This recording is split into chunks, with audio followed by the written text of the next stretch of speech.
Hello friend, welcome back to new video. ये जानते हैं उत्तर प्रदेश समेत देश और दुनिया की सिलेक्टेड काम की 25 महत्वपूर्ण बड़ी खबरें। खबर आपके काम की है, इस वीडियो को आप अंत तक देखिएगा क्योंकि खास खबर लेकर आए हैं, आपके फायदे की जानकारी लेकर आए हैं। तो चलिए शुरू करते हैं।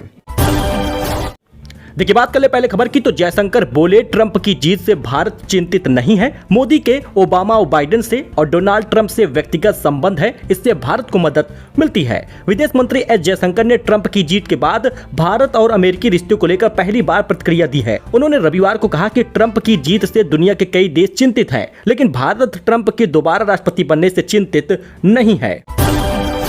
वही चार धाम में बारिश लैंडस्लाइड से 10 लाख श्रद्धालु कम पहुंचे। केदारनाथ सड़क भी एक महीने के लिए बंद रही। अब तक 46 लाख लोगों ने दर्शन किया है।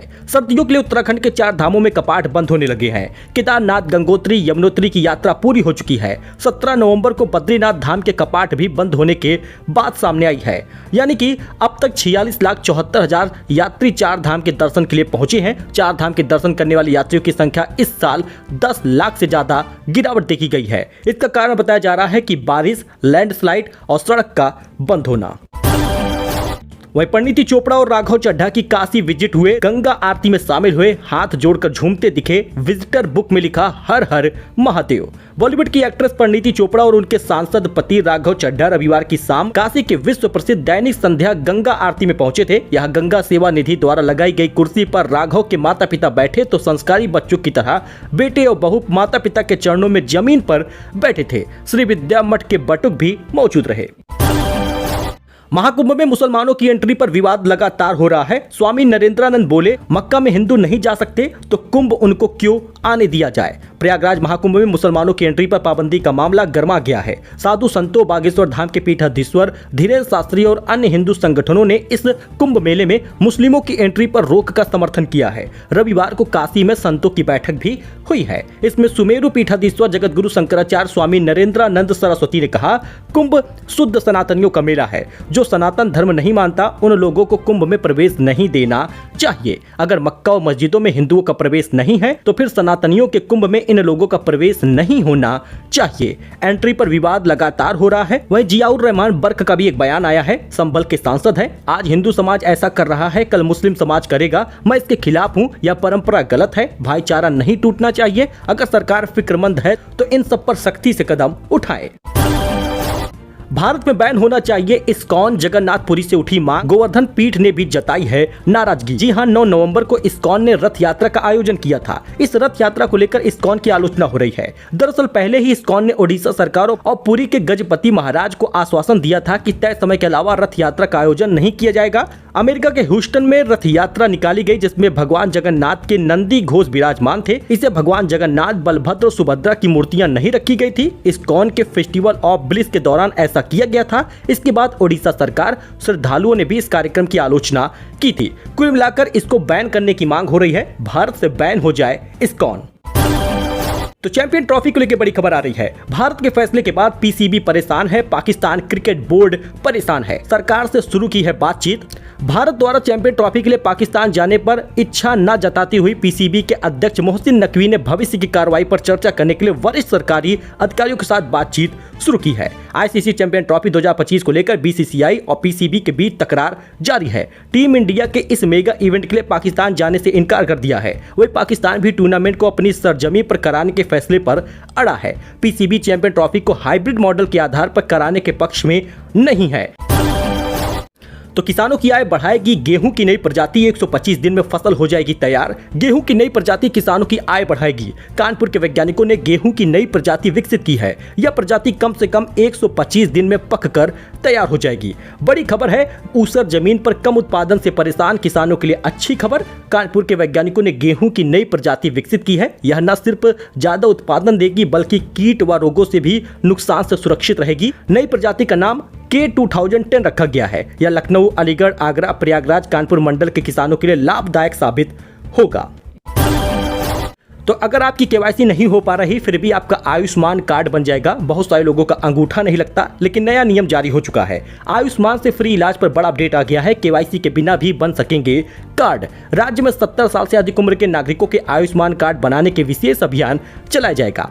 उन्होंने कहा कि ऐसे लोगों के कार्ड अब बिना राशन कार्ड और केवाईसी के भी बनने शुरू हो जाएंगे। आयुष्मान कार्ड को लेकर बड़ी दिक्कत होती है, कभी ई केवाईसी नहीं होती, कभी राशन कार्ड मांगा जाता है, लेकिन अब ESI और CGHS और गोल्डन कार्ड या किसी अन्य सरकारी कार्ड का लाभ लेने के लिए लोगों को पहले से आयुष्मान कार्ड बंद करना पड़ता था, लेकिन अब ऐसा नहीं होगा। 70 साल से अधिक बुजुर्गों को भी बिना केवाईसी के कार्ड बनेंगे, क्योंकि उनके अंगूठे नहीं लगते। समस्याएं बहुत हैं। फिलहाल आयुष्मान कार्ड बिना अंगूठा के बनेगा, बिना केवाईसी के बन जाएगा। इस बीच RBI से फरवरी 2025 में मिल सकती है बड़ी राहत। SBI चेयरमैन ने जताई उम्मीद, महंगाई ना बिगाड़ दे खेला। रिजर्व बैंक ऑफ इंडिया ने लंबे समय से ब्याज दरों में कोई कटौती नहीं की है, लेकिन पिछले दिनों अमेरिकी फेड रिजर्व को दोबारा कटौती के बाद भारत में उम्मीदें बढ़ गई हैं। SBI के चेयरमैन का मानना है कि फरवरी 2025 में ब्याज दरों में कटौती हो सकती है। तो दोस्तों, अगर आप भी FD करना चाहते हैं, अपने पैसे को इन्वेस्ट करना चाहते हैं जिससे आपको महंगाई के समय पर पैसा बढ़कर मिले, महंगाई जिस प्रकार से बढ़ रही है वैसे आपका पैसा भी ब्याज दर मिलता रहे, लाभ मिलता रहे, तो जान लीजिए कौन सा बैंक आपको FD सबसे ज्यादा दे रहा है, सबसे ज्यादा ब्याज मिलेगा। जन स्मॉल फाइनेंस बैंक ये दे रहा है 9.25% का ब्याज सीनियर सिटीजन को। वहीं पर उज्जीवन स्मॉल फाइनेंस बैंक भी 9.25% का ब्याज दे रहा है, तो चाहे तो आप इसमें इन्वेस्ट कर सकते हैं। वहीं पर इक्विटॉस स्मॉल फाइनेंस बैंक भी लगभग 8.5% का ब्याज दे रहा है, तो इस पे आप अच्छा खासा रिटर्न पा सकते हैं, पैसे को इन्वेस्ट कर सकते हैं। उत्कर्ष स्मॉल फाइनेंस बैंक भी है, सूर्योदय स्मॉल फाइनेंस बैंक भी है, जो 8.5 से 9% तक का लाभ दे रहे हैं, रिटर्न दे रहे हैं। केवाईसी नहीं कराए तो 71,000 लाभुकों का कट जाएगा राशन कार्ड से नाम। नवंबर महीने में राशन कार्ड धारकों के लिए ई-केवाईसी कराना अनिवार्य है। फिर भी बहुत सारे ऐसे राशन कार्ड धारक हैं जिन्होंने ई-केवाईसी नहीं कराई और सरकार की डेट बढ़ाने का इंतजार कर रहे हैं। लेकिन अगर आप ई-केवाईसी नहीं कराएंगे तो अब आपका राशन कार्ड रद्द होगा। इससे पहले 31 सितंबर डेट बढ़ी थी, फिर 31 नवंबर हुआ, फिर नवंबर की लास्ट तारीख हुई। अब बताया जा रहा है कि दिसंबर में अगर आपने ई-केवाईसी नहीं कराई तो अब आपका राशन कार्ड रद्द होगा। इनफैक्ट बहुत सारे लोगों का राशन कार्ड रद्द भी होना शुरू हो चुका है, क्योंकि वो काफी लंबे समय से ई-केवाईसी नहीं करा रहे थे। यूनिट ब्लॉक हो गया है।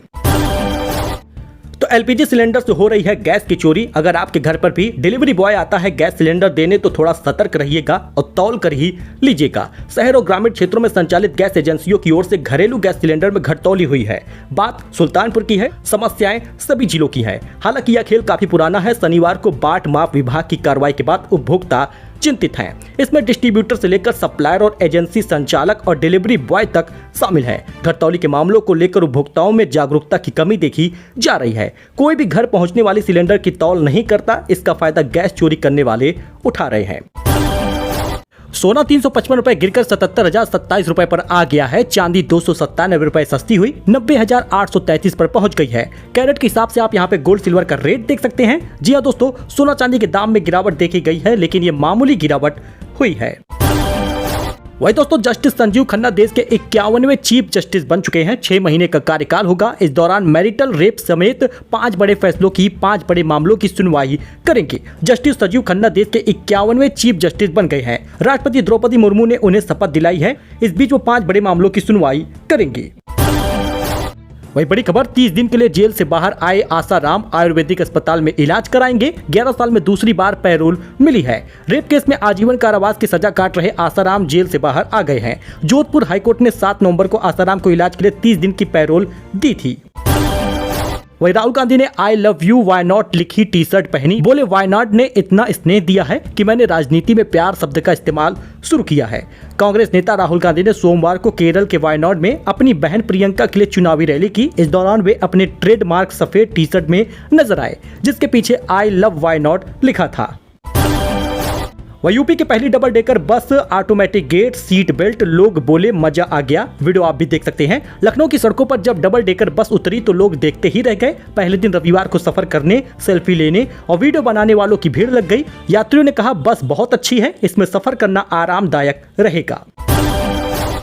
पाकिस्तानी डॉन शहजाद भट्टी ने मिथुन चक्रवर्ती को धमकी दी। बोला बकवास पर माफी मांगे वरना पछताना पड़ेगा। गैंगस्टर लॉरेंस का करीबी है। दुबई में बैठे पाकिस्तानी डॉन शहजाद भट्टी ने कोलकाता से बीजेपी नेता और बॉलीवुड अभिनेता मिथुन चक्रवर्ती को धमकी दी है।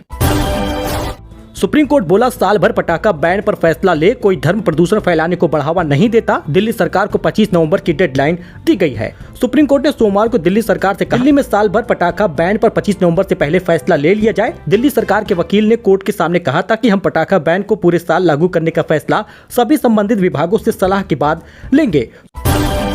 अच्छा, इसके साथ ही यूपीपीएस को लेकर बड़ी खबर आ रही है। यूपीपीसीएस में 2 दिन परीक्षा और नॉर्मलाइजेशन के खिलाफ प्रयागराज में छात्रों के बड़े आंदोलन की फोटो वीडियो आप देख सकते हैं। प्रयागराज में उत्तर प्रदेश लोक सेवा आयोग की तरफ से यूपीपीसीएस प्री आरओ एआरओ की परीक्षा अलग अलग तिथियों पर कराने के फैसले पर हजारों प्रतियोगी छात्र सोमवार को आयोग के गेट पर धरना प्रदर्शन करने लगी। जैसी सेवा कर रहे हैं वैसे ही आपको भी मिलेगी। प्रयागराज लाठीचार्ज पर अखिलेश यादव की चेतावनी जरा सुन लीजिएगा। प्रयागराज में पीसीएस परीक्षा को लेकर सोमवार को प्रदर्शन कर रहे युवाओं पर लाठीचार्ज को लेकर समाजवादी पार्टी के अध्यक्ष अखिलेश यादव ने कड़ी प्रतिक्रिया दी है।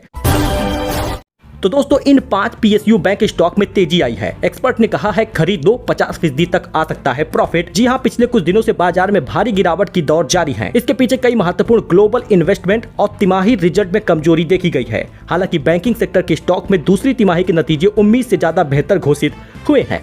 खासकर एनपीए के मामले में शायद ही कोई बैंक ऐसा होगा जिसने दूसरी तिमाही में बेहतर कामकाज न दिखाया हो। ऐसे में कुछ एक्सपर्ट ने सरकारी स्वामित्व तो 5 स्टॉक पर अपना सुझाव दिया है, जिस पर 40% की तेजी देखी गई है।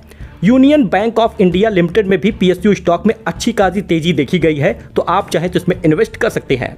बैंक ऑफ इंडिया लिमिटेड में भी अच्छा खासा तेजी देखा गया है। निवेशकों को 7.5% का मुनाफा मिल रहा है। केनरा बैंक में भी लगभग 34% की तेजी देखी गई है। रिटर्न मिला है, इसमें अगले 12 महीनों में 35% तक की तेजी की उम्मीद है, तो चाहे तो आप इस पे इन्वेस्ट कर सकते हैं। पंजाब नेशनल बैंक में भी आप कर सकते हैं। 15 मार्केट एक्सपर्ट ने होल्ड करने की सलाह दी है। फिलहाल हम आपको बताना ये चाहेंगे कि किसी भी बैंक पर अगर आप इन्वेस्ट करते हैं, चाहे बैंक ऑफ इंडिया हो, बैंक ऑफ बड़ौदा हो, HDFC बैंक हो या फिर केनरा बैंक, ICICI बैंक, इनमें अगर आप इन्वेस्ट करते हैं तो ये बैंक तो ग्रो होगा ही, आपका पैसा भी ग्रो होगा।